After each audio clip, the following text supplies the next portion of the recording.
Estás escuchando Milenio 3, por Ayuca Náutica. 3 y 5 minutos de la madrugada, ya estamos aquí con el estudio como siempre en penumbra, todavía, bueno, pues impresionados por todo lo que hemos contado en la primera edición de Milenio 3, de 10:30 a 11, os agradecemos todas las muestras de participación a través de ese Milenio 3 con número @cadenaser.com, Milenio 3 @cadenaser.com, que va a seguir siendo el foro para que luego al final del programa Carmen Porter relea algunos de vuestros mensajes. También muy impactados, hay que decirlo, con toda esta historia que hemos comentado sobre el asunto de Belmez. Una historia truculenta, dramática, absolutamente real, que no sabemos si se corresponde con la autenticidad de esas caras o no, pero que está ahí y que hemos intentado desentrañar. Antes que nada, la presentación de rigor. Katia Rocha, Carmen Porter, Carlos Barroso, este que os habla Iker Jiménez, y a los mandos técnicos, dúo de lujo, Jerry Martínez y don Antonio Bravo. Y todos nosotros, técnicos y periodistas, estamos aquí dispuestos a vivir una hora de información y de misterio. Muchas personas nos escribíais a esa dirección de correo y realmente os consternabais. Sería muy difícil volver a resumir todo, pero vamos a intentarlo.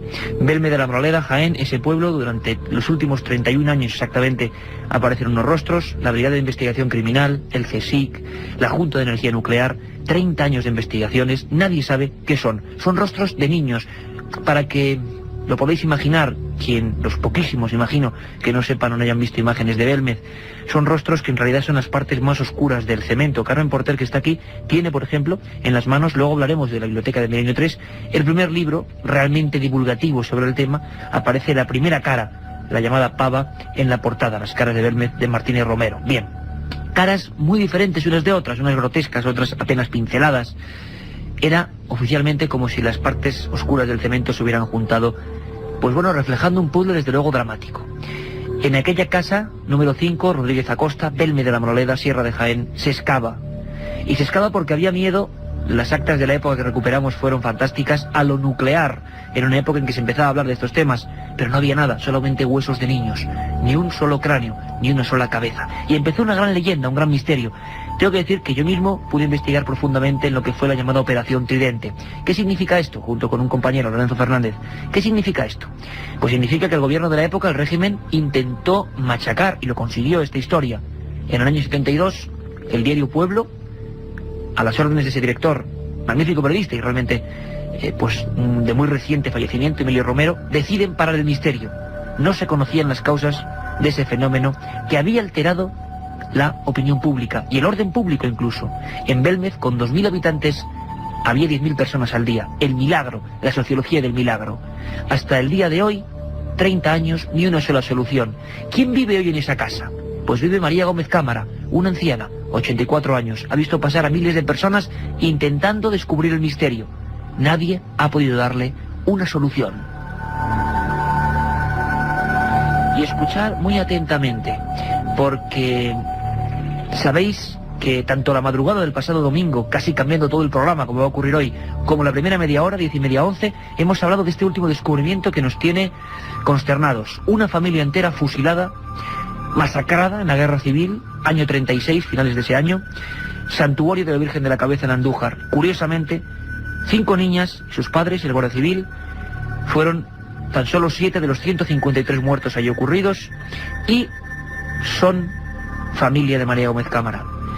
Es estremecedor, no lo hemos puesto de 10:30 a 11, escuchar brevemente las palabras de María Gómez Cámara, la dueña de la Casa de las Caras, hablando de lo que supone para ella esa eterna noticia constante, la masacre de su propia familia. En la guerra mataron a mi familia en la Virgen de la Cabeza, que era el guardia civil, murieron allí.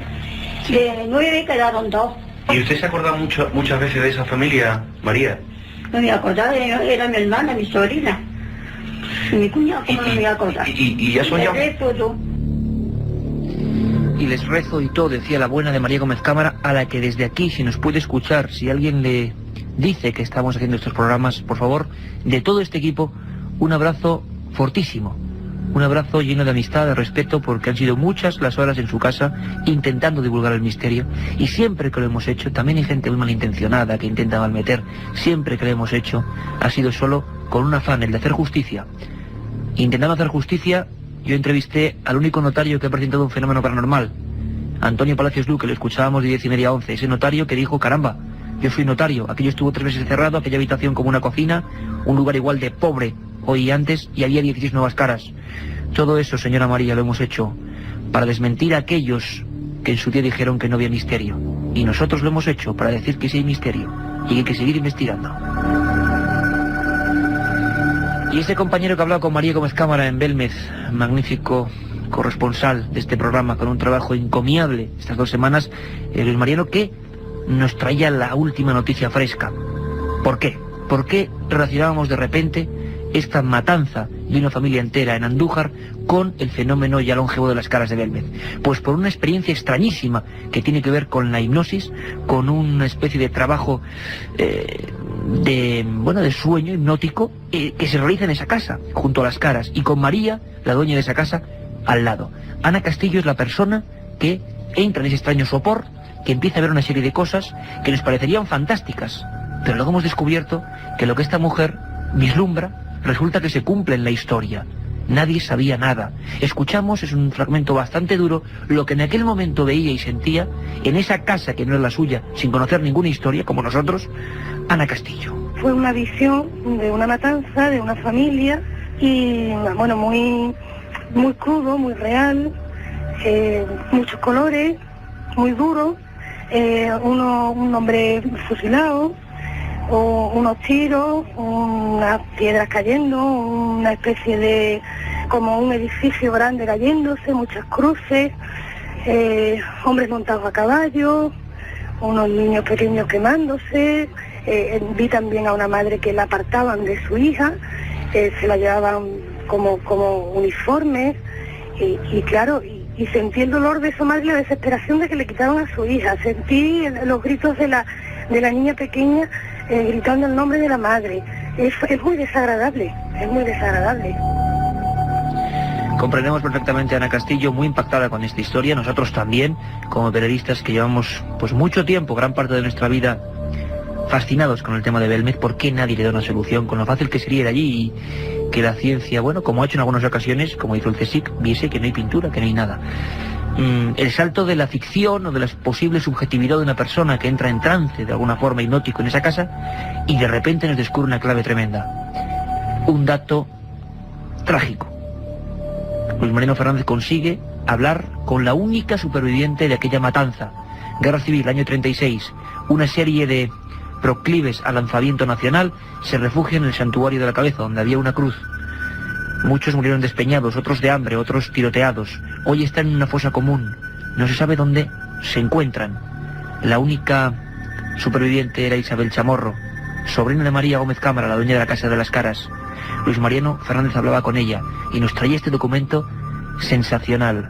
Lo que una persona en hipnosis había visto en aquella habitación era una verdad histórica. Escuchamos la parte de la verdad con la única superviviente. Las otras murieron, mi madre y la otra, y yo fue un milagro. Yo salí muy herida de la allí, pero y fue un milagro que no muriera, porque el cañonazo ya, cuando se derrumbó el santuario, que ya cayó el santuario, entonces el capitán Cortés dijo que cada uno se metiera donde pudiera, que ya no se estaban dando allí. Pero como se quedó mi madre con los 5 más chicos, para las 5 más chicas, pues no había donde meterse, se metieron en una cueva, nos metimos, mejor dicho. Y fíjate, murieron todos de cañonazo, mi madre partía por la cintura, mi hermana me seguía y la del medio, sin cabeza, la cabeza por un lado, el cuerpo por otro, y yo en eso, en un pan de sangre de eso, que mi hermana esta iba a meterse también en la cueva, y un guardia civil la cogió de un brazo y se la llevó, y ella mirando para atrás y viendo que caían los cañonazos en la cueva. Se le escapó eso y cuando vino se quedó sin habla, sin nada. Mi hermana está muy mal siempre de los nervios. Superviviente de aquella tragedia histórica, hablábamos con don Enrique Gómez de la Real Academia de la Historia y nos explicaba qué pasó, una de las páginas más negras de la Guerra Civil, que ahora la investigación nos une con este gran misterio de las caras de Belmez. Y todas estas entrevistas, toda esta información, se las debemos en gran parte a ese hombre, a ese corresponsal, que de 10:30 a 11 estaba delante de la puerta del misterio, delante de esa casa cuyos últimos 30 años significan misterio e incomprensible. Don Luis Mariano Fernández, compañero, buenas madrugadas. Muy buenas madrugadas, Iker, Carmen y todos los amigos de Milenio 3. Pues estamos escuchando aquí todo el equipo, Geray, Antonio, todo el equipo técnico, porque estamos aquí solos en el estudio 1 de la cadena SER, esto es que se transforma. Tremendo. Y bueno, ¿cómo has vivido la experiencia, esa conexión desde la calle número 5? Era impresionante escuchar, vamos a volver a escucharte a ti hablando con María, pero ¿qué piensas? ¿Cómo piensa la gente, Mariano? Ha sido una experiencia de verdad tremenda, extraordinaria, porque bueno, y yo tengo que decir que estaba en la puerta de la casa de María con 1 grado centígrado de clima, es decir, estaba muerto de frío haciendo la crónica, no podía casi articular palabras, pero lo cierto es que ha sido tremenda la visita hoy a casa de María, tanto al pueblo de Belmez, porque me he encontrado con un pueblo perplejo, consternado, confuso, porque la gente se preguntaba ¿qué tienen que ver las caras de la casa de María con la familia de Isabel María Chamorro Gómez? Lo cierto es que hay mucha perplejidad, mucha confusión, la gente no termina de creerse esta posible relación, pero esto ha hecho de que cientos de personas durante toda la pasada semana, durante el día de ayer y de hoy, se hayan desplazado, curiosos, que nunca habían visto las caras, precisamente hacia la casa de María, preguntas y más preguntas, y me he encontrado, como decía en la primera media hora del programa, que María está, bueno, pues hoy muy mal, está muy enferma, Iker, muy cansada, muy abatida, y lo cierto es que, bueno, nos ha podido atender durante media hora, en las últimas horas de la tarde-noche, pero lo cierto es que ella asegura y afirma rotundamente, además, que su cuñado, como ella dice, no tiene nada que ver con el rostro, con la paz. Muy importante que lo aclares, Mariano, porque, bueno, luego hablaremos de las similitudes. Yo antes de ayer, junto con Carmen Porter, junto con Francisco Contreras, con el que no podemos conectar por cuestión de que está de viaje, y además sería muy interesante, lo haremos porque acabo de realizar un magnífico libro sobre casas encantadas. Esto entraría dentro del arquetipo de supuesta casa encantada, por supuesto, nuestro compañero Francisco, pero Mariano, cuando tú me enseñas por primero ese cuadro, gráficamente ese cuadro de Caídos por España, que sale en esa familia y esas 5 niñas, es estremecedor compararlas con algunas de las caras surgidas de los 70 y que siguen ahí, algunas han pasado todo tipo de análisis. Me gustaría mucho, Mariano, que escuchases, y toda la audiencia que escuche, son tus palabras, junto con María Gómez Cámara, como si ella no pudiera admitir, yo no sé si porque no se lo creo, porque no puede admitir que esas caras que llevan acompañándole prácticamente toda su vida en el cemento de la cocina sean precisamente sus familiares. Vamos a escuchar. Vamos allá. Bueno, María, vamos a ver, que yo lo que quiero saber es una cosa. ¿Que por qué durante 33 años no ha dicho usted nada de su familia? Porque no me lo han preguntado y no he caído yo en decirlo tampoco. Por eso. ¿Y usted cree, María, que las fotos de su sobrina Isabel son las caras que aparecen aquí? Yo no creo que es la cara esa, sea mi cuñado y la de abajo también la ama. El Señor me perdone. Que el Señor me perdone. Que el Señor me perdone. Sí, fuerte, Mariano. Muy fuerte, Iker, porque es que ya te digo, es que esta mujer no da crédito a lo que ha visto en televisión. Es más, ella decía que el señor Ricard Bru, con todo su respeto, jamás iba a volver a entrar a esa casa, ¿no? El señor que duerme, decía simpáticamente, ¿no? Claro, porque da la impresión de que esta experiencia de hipnosis que ha generado el que todos descubramos, y yo vuelvo a decirlo, con todo el respeto para Ricard Fernández Bru, el hombre que hizo esta hipnosis, para nuestro compañero, querido compañero, en el programa de 10:30 11 no lo dijimos, la última psicofonía terrible que vamos a volver a escuchar, esa de Matar a él es suya, por supuesto, Pedro Amorós. Bueno, pues todos, hay que decirlo así de claro, Lorenzo Fernández, todas las personas, Germán de Argumosa, Manuel Martín Serrano, José Martínez Romero, sería Hans Bender, infinita la cantidad de personas que han investigado el tema de Belmez, a favor, en contra. Todos buscábamos un hecho, un detonante dramático. Habíamos pensado en niños, esos niños huesos que se encuentran debajo de la casa, que las fotografía Antonio Casado, el reportero de pueblo.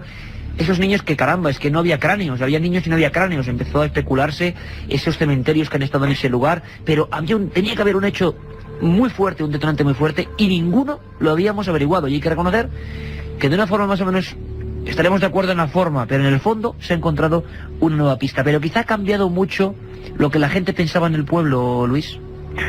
La verdad es que sí, porque ya te digo que durante toda la pasada semana, ya que volvieron a repetir el programa de televisión, y esta mañana, de ayer domingo, volvieron a repetir el programa, se han acercado cantidad de curiosos al pueblo de Belmez para preguntarle a María, y sobre todo para ir a visitar a Isabel Chamorro para que enseñara la foto.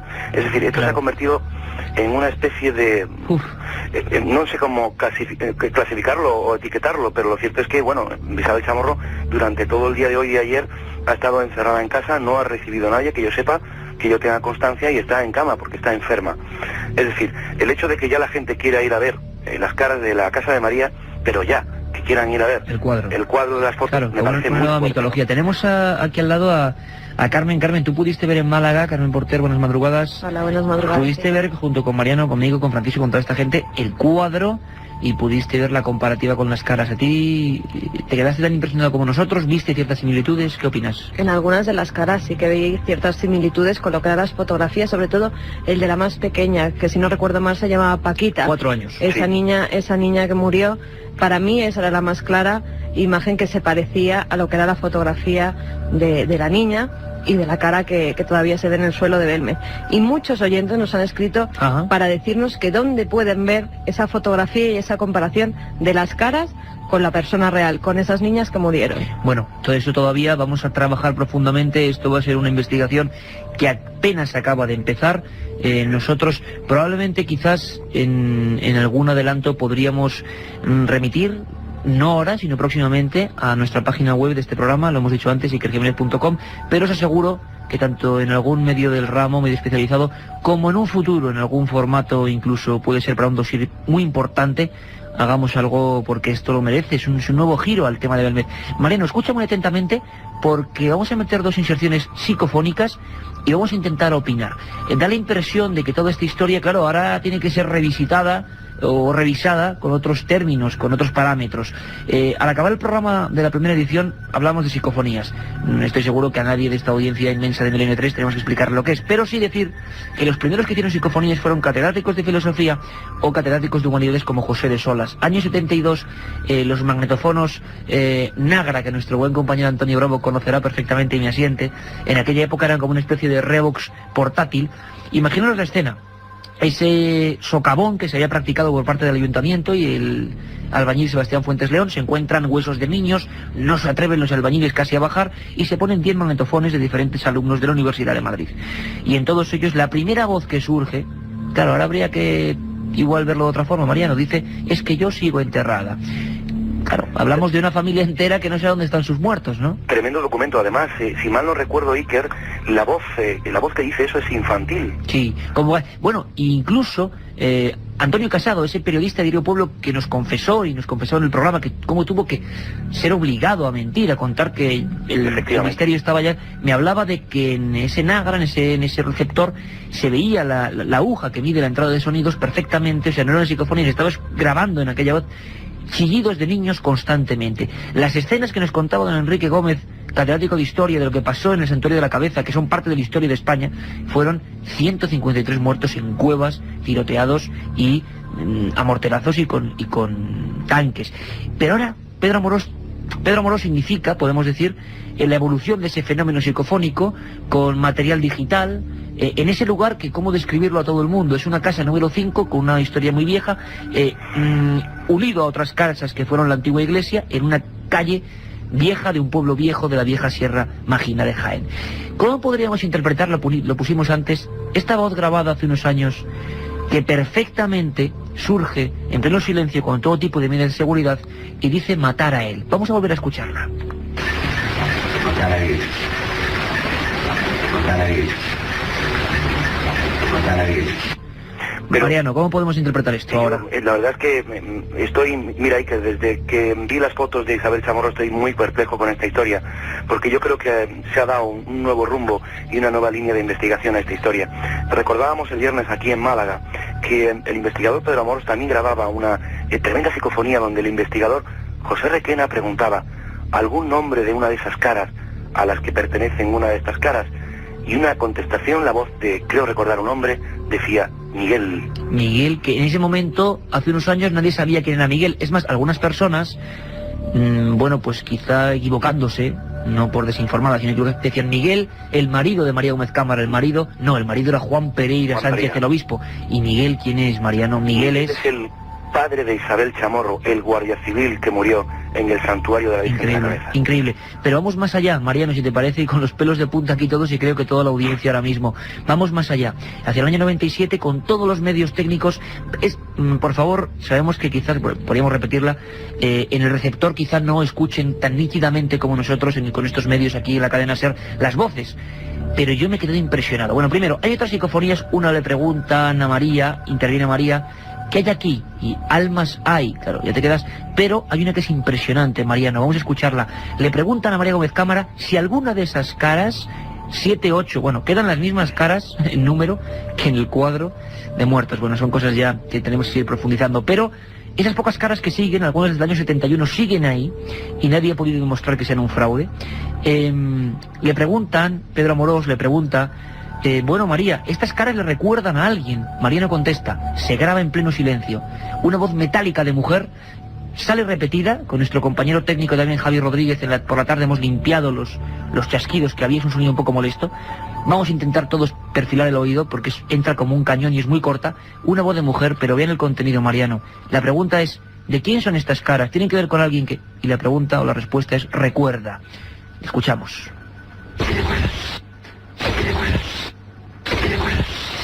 No sé si hemos podido escuchar todos, recuerda, muy rápido.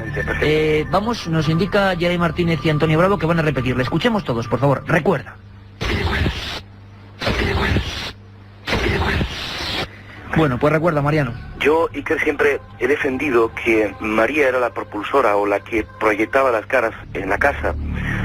Toda esta historia, no sé cómo interpretarla, Iker, pero me da la sensación de que quizá, y lo digo públicamente, quizá me equivoque probablemente, pero quizá hay algún componente trascendente ya en la casa de María, porque como decía en la primera media hora, quizá la resolución o parte de la resolución de este enigma ya no se encuentre ni en María ni siquiera en la casa, sino en otro punto próximo a Belmez, como es el santuario de la Virgen de la Cabeza. Que desde luego será motivo de nuestras próximas investigaciones. Yo tengo que decir que creo que la audiencia nos está demostrando, está vibrando con esta historia, que dado nuestro horario, que le agradecemos por supuesto a la cadena SER, pero que es un tanto extraño, pues vamos casi en porciones, ¿no? Como hacía Diario Pueblo en aquella época, es decir, casi entregando como por partes un misterio. Pero yo, y haciendo una labor de síntesis total, recuerdo cuando investigaba año 97, mis últimas pesquisas sobre María Gómez Cámara, hablaban de fenómenos, es decir, una persona muy especial, y Germán de Argumós, uno de los primeros investigadores, hablaba de una teoría que a mí me convence en parte. Un lugar muy especial y una persona muy especial. Ocurrió algo y hubo un detonante. ¿Por qué digo un lugar muy especial? Bueno, esa casa, aparte de mezquita, funeraria árabe, fue 2 veces cementerio. En el siglo XVIII 2 personas se mataron a navajazos. Está, como decían los ancianos de Belmez, cursío de muertos por debajo.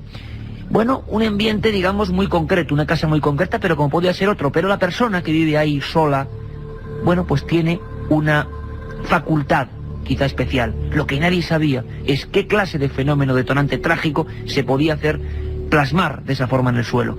Quizá estamos cerca de la respuesta. Luis Mariano, compañero, ha sido un trabajo excepcional, un placer y un honor compartirlo contigo, vivirlo. A todos, tengo que decirlo, nos has puesto los pelos de punta cuando recordabas cómo María Gómez Cámara salía de noche de aquella calle número 5, como tú la veías hoy, envuelta en tinieblas, gritando una cara. Bueno, quizá nuevos horizontes para este misterio, ¿no? Desde luego que sí, que yo creo que la investigación está en curso, que yo creo que podemos y debemos encontrar algunas claves en el santuario Virgen de la Cabeza y que quizá contribuyamos a, bueno, si no resolver el enigma, por lo menos dar más luz. Y yo creo que, en contra de lo que piensan o dicen algunos, el enigma de Belmez sigue en pie. El enigma de Belmez, compañero, como digo yo a veces, sigue, nunca mejor dicho, plantando cara, y nosotros, por lo menos, lleguemos a donde lleguemos, este equipo de Milenio 3, vamos a intentar buscar la verdad. Gracias, compañero. Muchísimas gracias a vosotros, buenas madrugadas. La otra realidad, Milenio 3, en la cadena SER. Si quieres viajar a lo desconocido, no dejes de leer El Archivo del Misterio de Iker Jiménez, los libros del tercer milenio. Colección El Archivo del Misterio de Iker Jiménez, publicado por Editorial Edad. Próximos títulos ya a la venta: La Sábana Santa de Carmen Porter, Casas Encantadas de Francisco Contreras, El Secreto de la Gran Pirámide de Manuel Delgado y Vampiros de Miguel Gómez Aracil. Un programa que se sumerge en el otro lado de la realidad. Milenio 3, con Iker Jiménez y todo su equipo, en la SER. 3:30 de la madrugada, esto es Milenio 3, esta es la propuesta que la cadena SER os realiza cada fin de semana, primero de 10:30 a 11, después de 3 a 4, y sabemos, sentimos, intuimos de verdad, y esto es un programa lleno de sensaciones, que cada vez sois más, nos abrumáis con vuestras palabras, con vuestro ánimo, con vuestras informaciones. Es increíble la cantidad de informadores que Milenio 3 tiene en toda España y nos sentimos muy orgullosos. Días realmente duros, días de investigación, días en los que estamos contando, y os estamos contando, lo último que está ocurriendo en torno a los grandes misterios. Y tal día como hoy, ya el 17 de febrero, pasaron además muchísimas cosas, Carmen. Ese tal día como hoy, que ya tiene muchos fans que me lo repiten a través de los mails. Sección clásica, casi como las caras. Pues tal día como hoy, un 17 de febrero, en 1673, Molière muere en escena mientras representa una de sus obras, El enfermo imaginario. En 1745 nace Alejandro Volta, físico italiano inventor de la pila eléctrica que lleva su nombre. 1836 nace Gustavo Adolfo Bécquer, poeta romántico español. Ya en 1902, declaración del estado de guerra en Barcelona a raíz de la huelga general. 7 años más tarde, en 1909, muere el jefe indio Jerónimo. En 1913, Edison presenta en un teatro neoyorquino la primera prueba pública del cine sonoro, consistente en un fonógrafo situado detrás de la pantalla. 1959, Estados Unidos lanza el satélite Vanguard para observaciones meteorológicas. 1972, el investigador Julián del Monte realiza por vez primera en Belmez estudios psicológicos sobre una fotografía del rostro de María Gómez Cámara. Justo como hoy, Carmen, parece mentira, sabes que siempre elegimos a partir de ahora una efeméride del misterio. El investigador Julián del Monte, que por vez primera consideraba, esto es importante, dijo, las caras son misteriosas, lo decía en Diario Jaén y en Diario Patria de Granada, pero también son misteriosas las imágenes propias de esta familia, y concretamente se centró en una persona, en María Gómez Cámara, y hizo el primer estudio psicológico de su rostro. Ocurría hace ni más ni menos 31 años.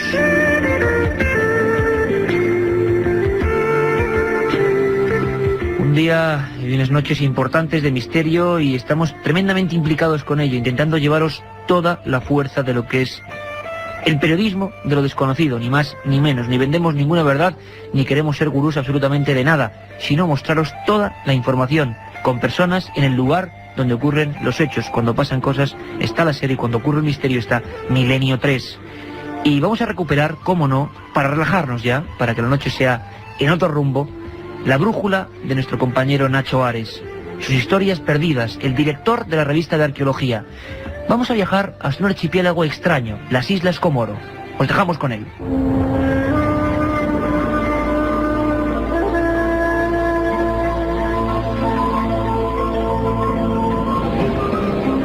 A 300 kilómetros de la costa este africana y al comienzo del llamado Canal de Mozambique, que se encuentra entre este país y la gigantesca isla de Madagascar, se encuentra un diminuto archipiélago.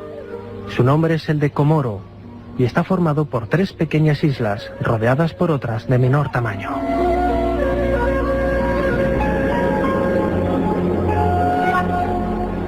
Entre el siglo V y X después de Cristo, llegaron los primeros pobladores a las islas. Las investigaciones arqueológicas parecen indicar que estos primeros habitantes probablemente fueran individuos procedentes de la costa este africana, quienes por medio de canoas alcanzaran las playas del archipiélago.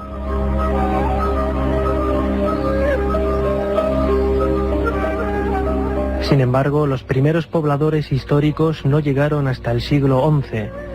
Se trataba de grupos de navegantes árabes que desembarcaron en la isla de Anjuan, la segunda en tamaño del archipiélago y meta natural de una ruta comenzada en la península arábiga.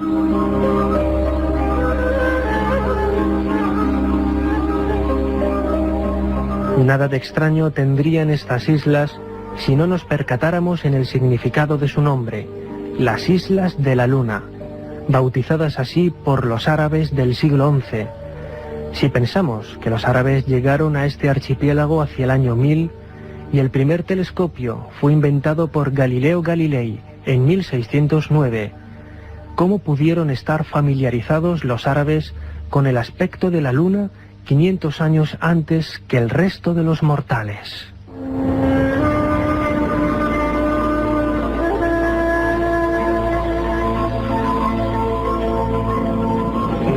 Los conocimientos que se tenían sobre la superficie lunar eran prácticamente nulos hasta el primer dibujo de Galileo, superado en 1647 por Evelio y en 1651 por Riccioli, quienes plasmaron sobre el papel numerosas montañas y cráteres de nuestro satélite.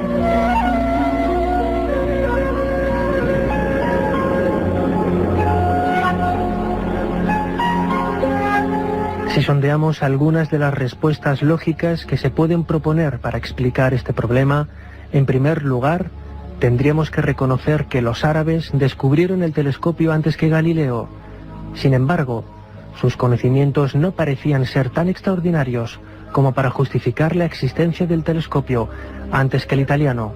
Por otra parte, ni se han encontrado rastros de tales telescopios, ni mapas de la superficie lunar realizados por astrónomos árabes.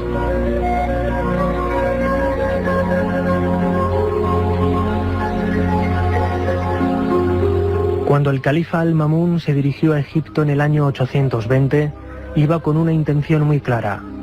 Uno de sus consejeros le había informado de la existencia de mapas terrestres y estelares de extraordinaria precisión en el interior de la Gran Pirámide.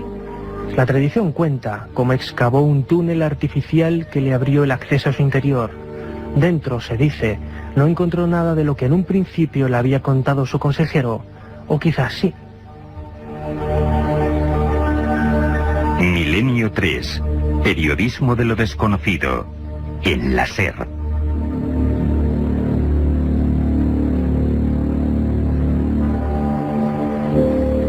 Ahí estaba Nacho Ares, viajando por el mundo del misterio y el mundo del pasado, director de la revista Arqueología. Dentro de muy poquito vais a tener opción de meteros de lleno en esa sección que os encanta, la historia perdida, la historia que no nos han contado, y además de forma escrita. Y hablando de cosas escritas, es el momento de abrir las puertas de la biblioteca de Milenio 3.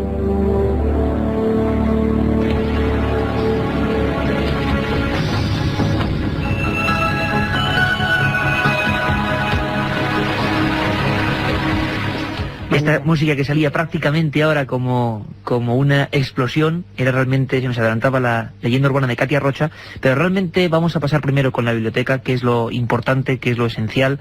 Nos salía Katia Carmen con ganas de contar una historia de miedo, pero eso lo dejamos para luego mejor, ¿no? Sí, mejor. Porque ya bastante miedo hemos tenido, ya bastante cosa insólita nos ha abordado la historia de Belme, de la Moraleda, y lo mejor será entrar directamente en esta biblioteca, y lo hacemos de una forma realmente, bueno, pues didáctica, yo creo, porque el libro de Miguel Gómez Aracil, no puede tener otro nombre. Un tema tan oscuro también como los vampiros, realmente ha sido, bueno, pues enfocado de muy diversas maneras.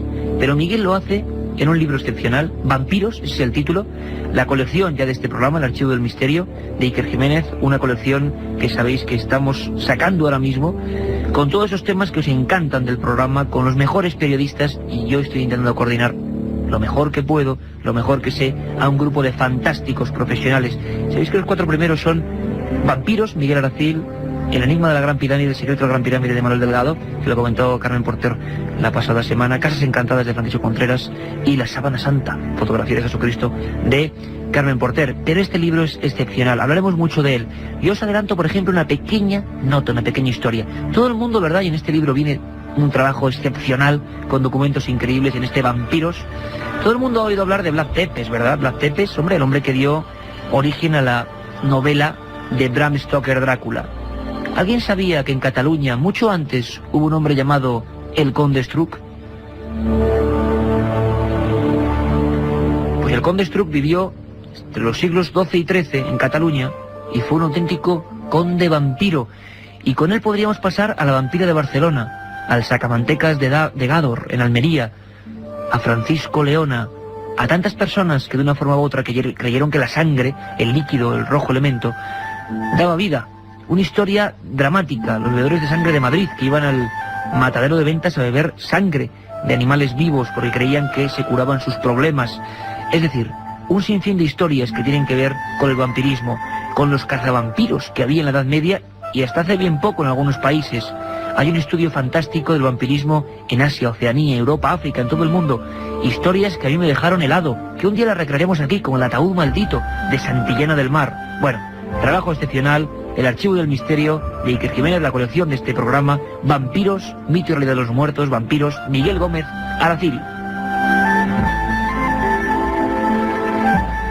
Y Carmen Porter, que tiene en las manos, siempre sabéis que en la biblioteca de Milenio 3 hay dos cosas: el libro moderno, el libro que está por salir o que está en las librerías que podéis conseguir, y otros que desgraciadamente ya es muy difícil de tener entre las manos y es una pena.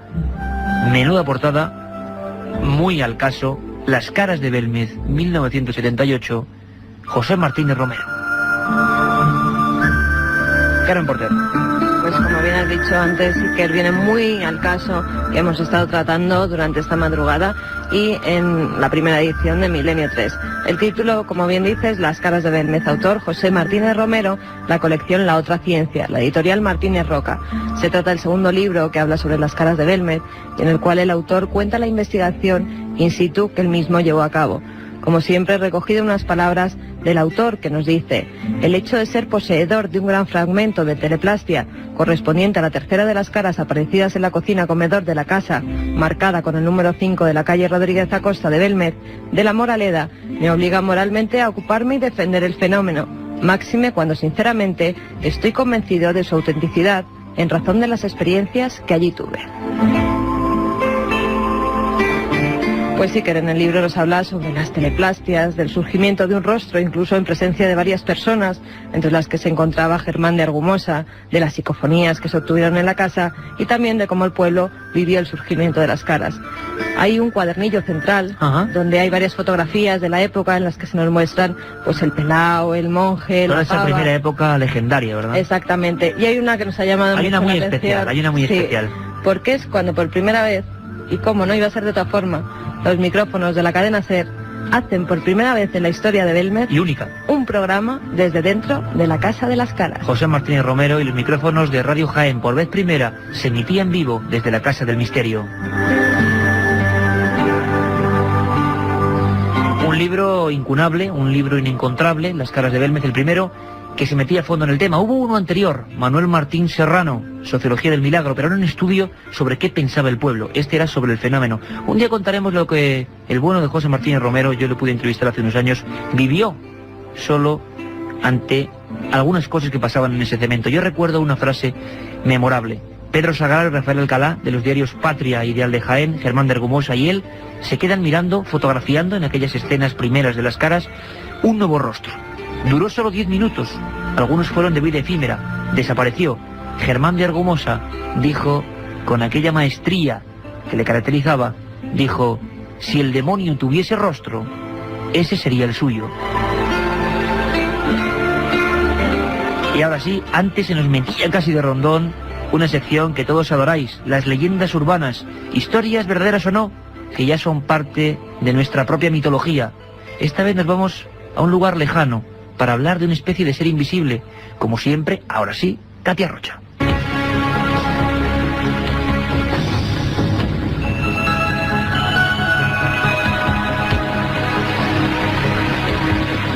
Manila, 10 de mayo de 1951. Una joven de 18 años, Clarisa Villanueva, se aproxima corriendo a la comisaría de policía. Está completamente histérica y con magulladuras en todas partes del cuerpo. Entra gritando, llorando y denuncia que un ser invisible la está atacando y mordiendo con saña.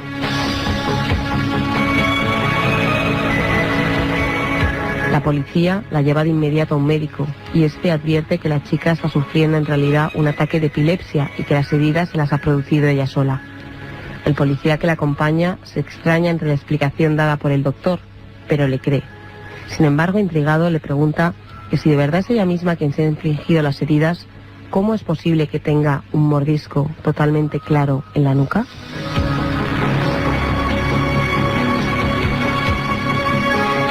En ese mismo instante, Clarisa comienza a chillar diciendo que el monstruo se encuentra en la sala y que va a atacarla de nuevo. Se pone histérica y médico y policías se las ven y se las desean para sujetarla. Y justo entonces todos ven, completamente atónitos, cómo se le van formando unos mordiscos en varios sitios del cuerpo, dejando incluso las marcas de la saliva.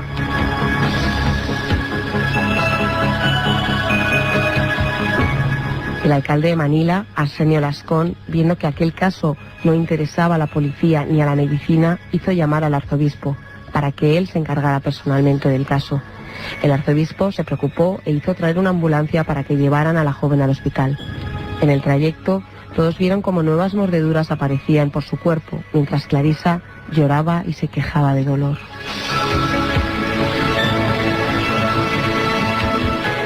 Cuando la enferma llegó al hospital, los ataques habían cesado. La doctora, Mariana Lara, que fue la encargada de su cuidado, dijo que aquel caso no ofrecía otra explicación que la que la muchacha pensaba.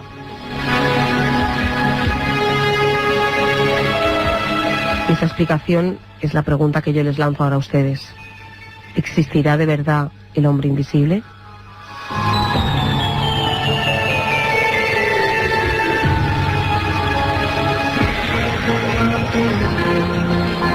La otra realidad. Milenio 3. En la cadena SER. Estamos recibiendo un sinfín de comunicados vuestros a milenio3@cadenaser.com. Sabéis ya nuestra vía de contacto con el misterio, con lo desconocido, con esta propuesta, como siempre digo, que todo este equipo realiza a través de los micrófonos de la cadena SER, investigando en vivo. Ojalá, yo veía con una gran envidia esa fotografía de Martínez Romero, y además antes cuando hablaba con otros compañeros, con técnicos de la cadena SER, decían, bueno, a ver cuándo podemos embarcarnos en aventuras como esa. ¿Cómo sería volver a emitir, verdad, Carmen, un programa desde allí? Pues sí, pero tal vez se puede hacer. Bueno, yo tengo 10, 12 sitios ya perfectos, secreto total, claro, en una lista, en ese tour del milenio, que yo creo que cuando empiece a hacer buen tiempo va a ser algo espectacular. Solo pedimos una cosa, vuestra lealtad, y sabemos que lo estamos logrando, porque este es un programa vivo y hecho para vosotros. Tan hecho para vosotros que siempre elegimos un correo electrónico a ese milenio3@cadenaser.com y extraemos una pregunta, ¿no, Carmen? En este caso ha sido la pregunta de César Cubiles, que nos escribe desde Mijas, Málaga. Nos decía, estimado Iker, me gustaría que cuando te fuera posible hablases acerca de las llamadas luces malas de las Urdes. Luces malas de las Urdes, bueno, solo las luces malas que hay en el resto del mundo sería, bueno, bastante para hacer más de un libro. Pero en esa zona muy concreta de las Urdes hubo algo espectacular. Desde principios de siglo, una luz, no un aparato, sino una luz, aparecía muy cerquita de un río conocido como Ribera Oveja. Una luz que llegó a tener más de un mal encuentro con alguna caballería y algún pastor. Os he querido recordar, en este Respondemos al Oyente, la historia de Nicolás Sánchez. Y no os perdáis la conexión que hay al final. En las Urdes dijeron que fue un ataque del demonio. Juzgad vosotros mismos.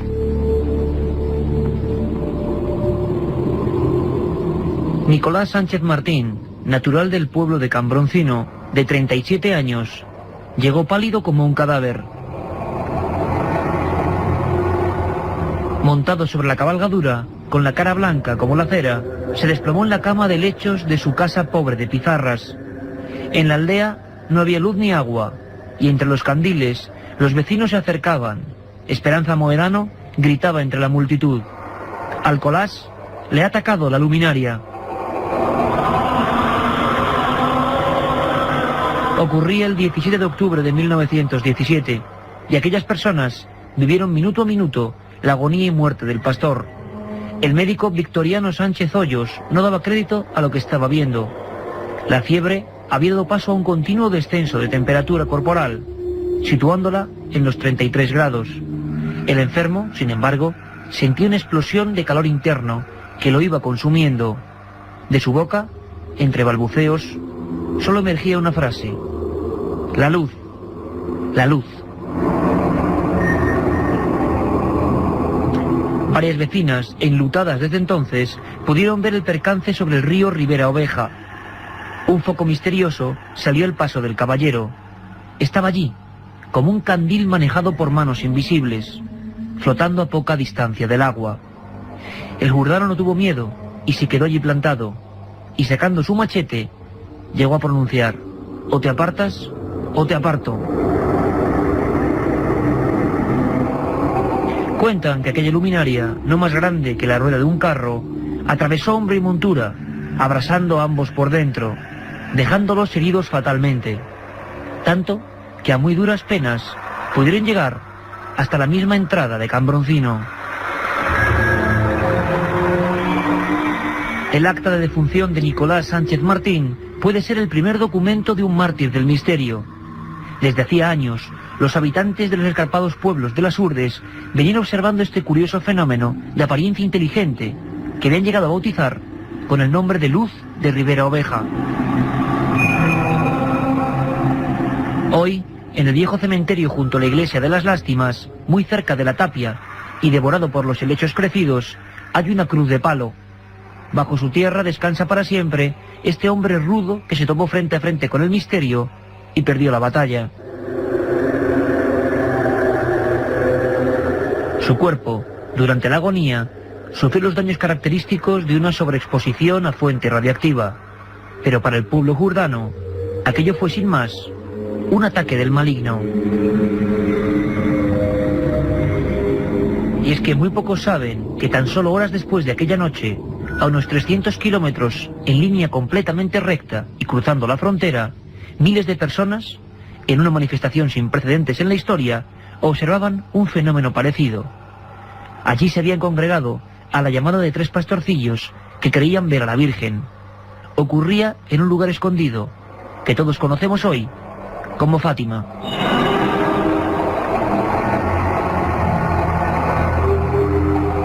Un viaje en busca del misterio. Milenio 3, en la SER.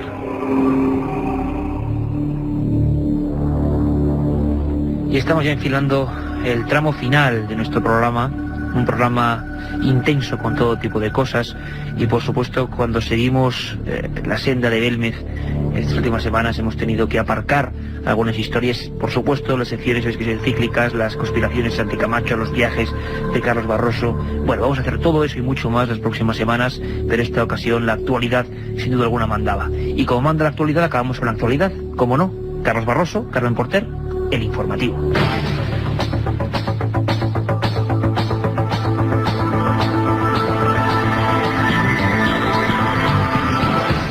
El universo tiene 13.700 millones de años y está compuesto únicamente de 4 átomos de materia. Los avances científicos que han permitido llegar a esta conclusión son cuanto menos sorprendentes. Una sonda espacial de la NASA ha logrado fotografiar los primeros instantes del cosmos dentro de su misión, que no es otra que trazar un mapa del universo. La sonda ha logrado captar las fluctuaciones de temperatura que había 400.000 años después del Big Bang, la gran explosión en la que se originó el cosmos. Ese rastro de luz ha tardado más de 13.000 millones de años en llegar hasta nosotros, pero ha llegado, sin duda, algo que todavía nos impresiona. Enseguida vamos con ello. Antes, Carmen Porter nos ofrece los titulares de otras noticias de interés.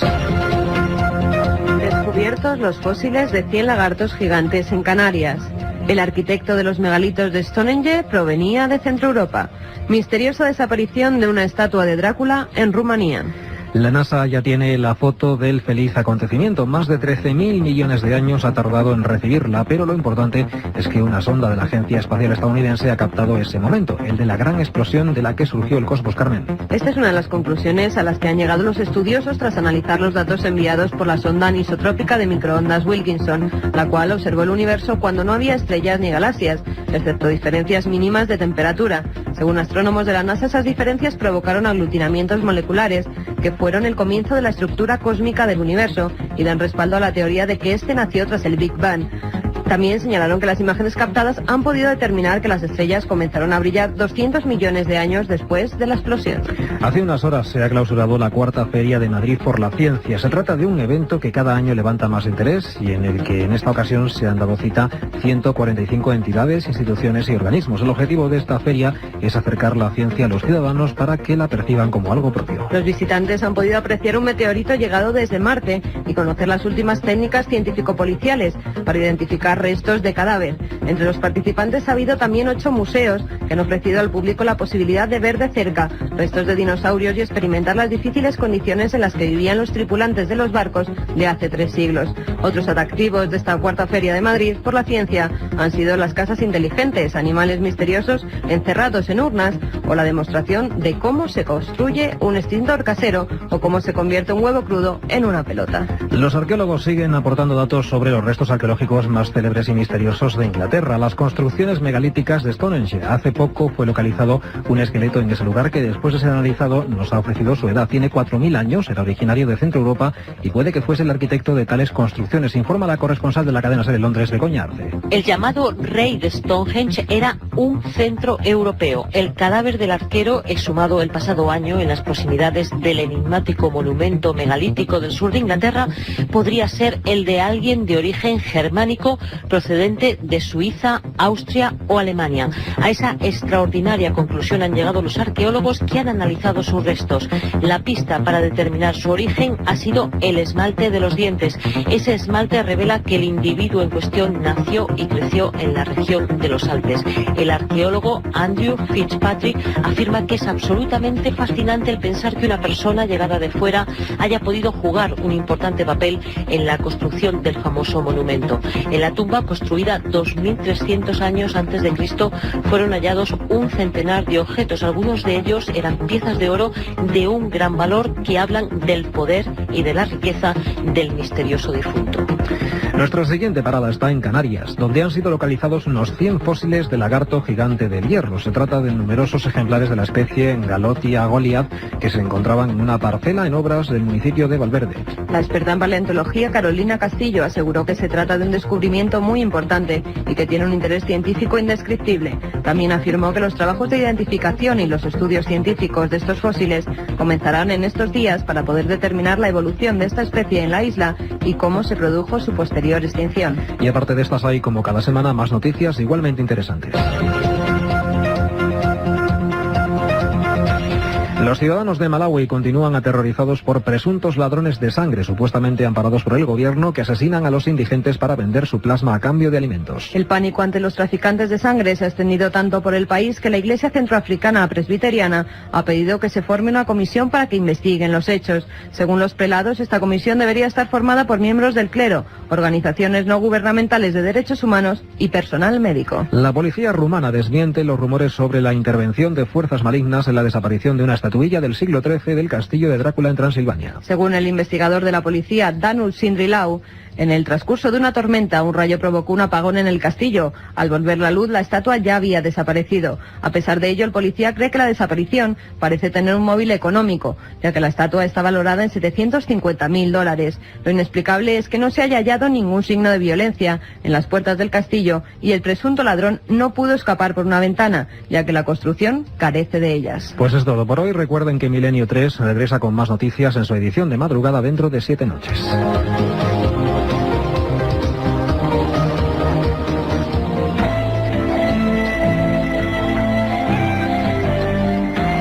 Bueno, y ahora sí que sí, casi nos vamos. Dejamos paso a los compañeros de los servicios informativos y ya a la vuelta de la esquina, Roberto Sánchez y Se Amanece nos vamos. Carmen Porter, un montón de mails a Milenio 3, ¿no? Sí, muchos hablándonos y comentándonos cosas de las caras de Belmez. Hemos cogido uno, el de Sergio Ruiz Sánchez, que nos dice: hola, me he dado cuenta que en una de las psicofonías creo que no dice recuerda, sino que dice recuerdos, cosa que concordaría más con la pregunta. Bueno, a ver si nuestros compañeros Geray y Antonio pueden ponernos de nuevo la psicofonía. Vamos a hacerlo, no es por cuestión macabra. Recuerdos, es muy difícil, casi no se escucha nada, pero bueno, a ver qué dice.